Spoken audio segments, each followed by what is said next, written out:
Hello everyone, welcome to शिक्षा IQ. आज मैं आपसे जनरल नॉलेज के 10 क्वेश्चन डिस्कस करूंगा। इसके अंदर मैं क्वेश्चन के आंसर का एक्सप्लेनेशन करूंगा। एक्सप्लेनेशन करने से पहले मैं बता दूं कि ये मेरा सेट 1 है। इसी तरीके से सेट 2, सेट 3 और भी सेट आने वाले हैं। चलिए अपने क्वेश्चन की शुरुआत करते हैं। हमारा पहला प्रश्न है, भारत की पहली महिला डॉक्टर कौन है जिन्होंने वेस्टर्न मेडिसिन में काम किया और डिग्री हासिल की? तो वे थी कदम्बिनी गांगुली। अब कदम्बिनी गांगुली पहली महिला हैं जो इंडियन है और ये पहली साउथ एशियन महिला हैं जिन्होंने वेस्टर्न मेडिसिन में काम किया। अब बात आती है कि वेस्टर्न मेडिसिन क्या होता है। तो वेस्टर्न मेडिसिन इसमें जैसे कुछ प्रैक्टिशनर डॉक्टर जो फार्मास्यूटिकल फील्ड में अगर वो ड्रग को रेडिएशन की तरह यूज़ करते हैं या सर्जरी वगैरह में यूज़ करते हैं तो वो वेस्टर्न मेडिसिन में आता है। ठीक है। दिल्ली का वो कौन सा किला है जिसमें मुग़ल शासक रहा करते थे? तो इसका आंसर रेड फोर्ट होगा। ये मैंने गलत टाइप कर दिया था और ये रेड फोर्ट शाहजहाँ ने बनवाया था। शाहजहाँ।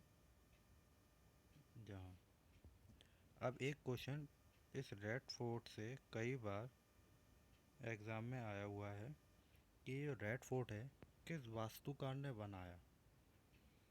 तो उसका आंसर है हमारा उस्ताद अहमद लाहौरी। उस्ताद अहमद लाहौरी। ये बहुत बार एग्ज़ाम में आया हुआ है। नेक्स्ट क्वेश्चन हमारा कि सबसे इलेक्ट्रोनेगेटिव एलिमेंट कौन सा है? उसका आंसर ये दिया हुआ है फ्लोरीन।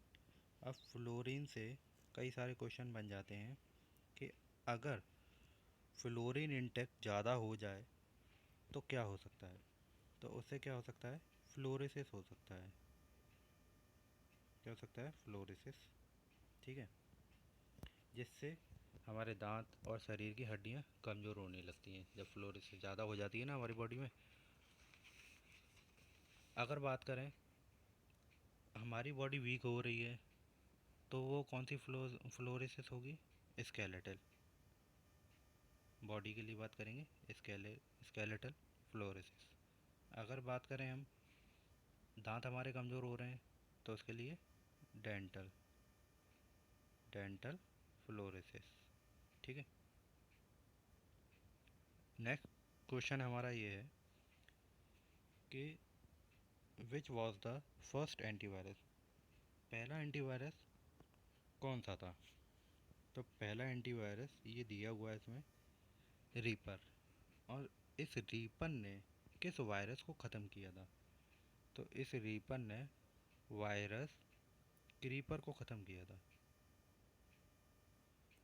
ठीक है। इसको क्रीपर वायरस को रीपर ने ख़त्म किया था।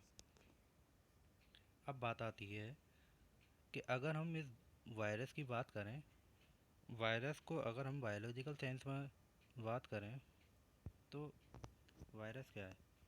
Virus is connective link between living और नॉन लिविंग।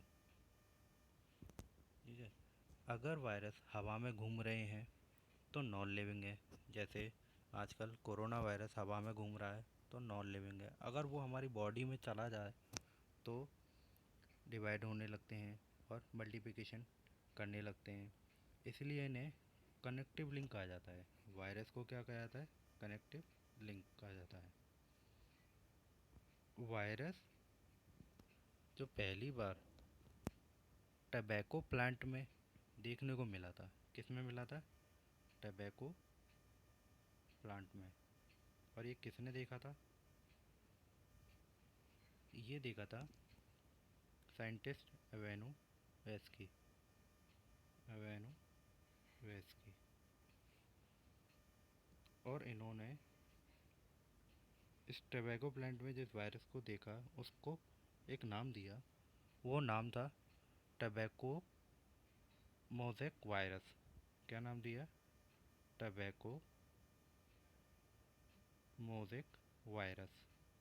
ठीक है।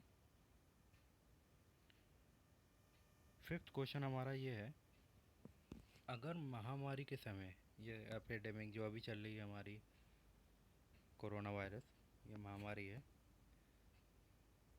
इस टाइम में गवर्नमेंट हमारे किस अधिकार पर प्रतिबंध लगा सकता है हमारे जनता के हित के लिए? राइट तो हमारे बहुत सारे होते हैं, जैसे right to equality, right to freedom. तो गवर्नमेंट हमारे फ्रीडम पे रिस्ट्रिक्शन लगा देती है, मतलब प्रतिबंध लगा देती है। जैसे हमारे फ्रीडम पे अभी लगा दिया है, बोला गया है लॉकडाउन, घर में रहिए। ठीक है, इसी तरीके से। सिक्स क्वेश्चन की बात करें हम, मोस्ट इम्पॉर्टेंट, इसमें सुप्रीम कोर्ट की एक स्पेशल पावर की बात कही गई है, वो किस आर्टिकल में आती है, इसको मैं डिस्कस करता हूँ। इस क्वेश्चन में ये बोला गया है कि सुप्रीम कोर्ट के पास राइट्स होते हैं, अधिकार होते हैं कि अगर कोई उसे जजमेंट देनी है, पूर्ण न्याय देना है, कंप्लीट जस्टिस देना है, तो उससे पहले वो क्या कर सकती है? क्या कर सकती है? कोई भी कानून या आदेश पास कर सकती है जो उस सज़ा के लिए या उस फैसले के लिए इम्पोर्टेंट हो। मान लो जैसे कि आज तारीख 9 में है, तो उसे 15 तारीख को क्या है, कंप्लीट जस्टिस, मतलब कंप्लीट जस्टिस देना है, मुकदमा सुन के कंप्लीट जस्टिस देना है। तो क्या करेंगे?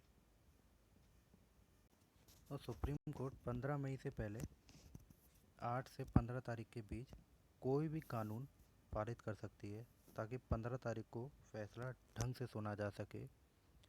ये सारी बात ये आर्टिकल 142 में बात कही गई है। नेक्स्ट क्वेश्चन हमारा है, the largest single cell organism and the largest cell in the world. मतलब सबसे बड़ी सिंगल सेल किस ऑर्गेनिज्म में होती है और सबसे लार्जेस्ट सेल दुनिया की कौन सी है? तो बात करते हैं हम, हमारी सिंगल सेल ऑर्गेनिज्म ये है कोलेरपा टैक्सीफोलिया, और लार्जेस्ट सेल है ऑस्ट्रिच। ये कोलेरपा टैक्सीफोलिया एक्वेटिक एल्गी में होती है, और ऑस्ट्रिच क्या है? ऑस्ट्रिच शतुरमुर्ग का अंडा होता है। ये सबसे बड़ा शतुरमुर्ग का अंडा होता है, और ये सबसे बड़ी सेल होती है, लार्जेस्ट सेल होती है ये ऑस्ट्रिच। ठीक है। 8th क्वेश्चन पे आते हैं, who was the first person of India origin also first Asian to be awarded with the Nobel price.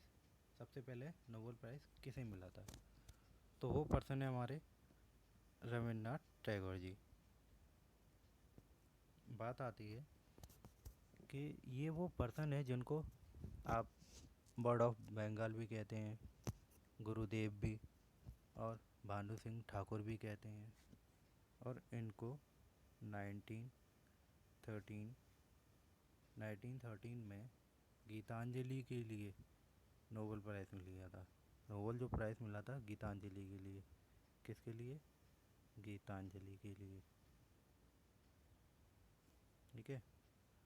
9th question हमारा है, prehistory, what is the prehistory are the different stages. Prehistory क्या होती है, इसका मतलब क्या होता है, और इसकी स्टेजेस कौन सी होती है? हिस्ट्री तो हम जानते हैं, हिस्ट्री क्या होती है? हिस्ट्री जो लिखित में होती है हिस्ट्री। और हिस्ट्री से पहले मतलब प्री हिस्ट्री। प्री हिस्ट्री का मतलब ये होता है कि जैसे लिखे से पहले की हुई हो, और उसका हम खुद से अजम्पशन लगाते हैं। जैसे हमने अजम्पशन लगाया कॉइन को देख के, कॉइन को, है ना, इसमें देखकर कॉइन आर्ट्स क्राफ्ट देखकर, पिक्चर को, खुदाई वगैरह में पिक्चर वगैरह वो से मिलती थी, मूर्ति वगैरह, है ना। ये सब क्या है, प्री हिस्ट्री में आ जाती है बात। अब बात आती है उसकी स्टेजेस। स्टेजेस कौन सी होती हैं। फर्स्ट स्टेज होती है पैलेयोलिथिक, मीसोलिथिक, नियोलिथिक, चालकोलिथिक। पैलेयोलिथिक में क्या होते हैं, जब हमने हंटिंग चली। मीसोलिथिक में टूल्स यूज़ करने लगे। नियोलिथिक में क्या है, जब हम लोग सेटल होने लगे घर में, घर बनाने लगे थे।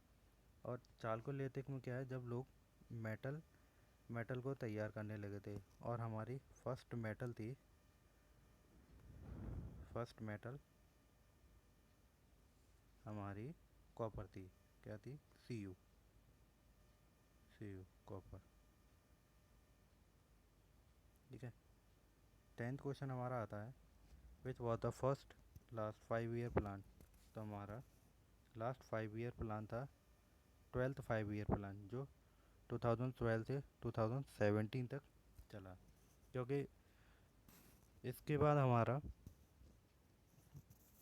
नीति आयोग आ गया। सरकार ने सारा काम नीति आयोग के ऊपर फेंक दिया।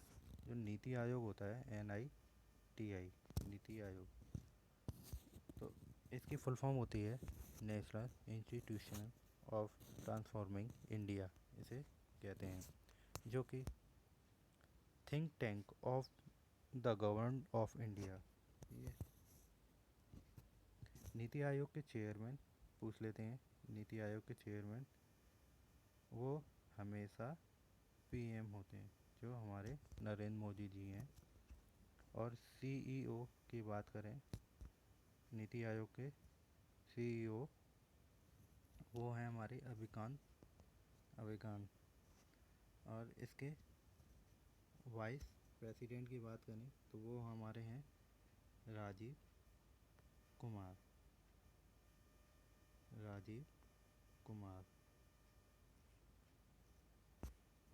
आज की वीडियो में इतना ही।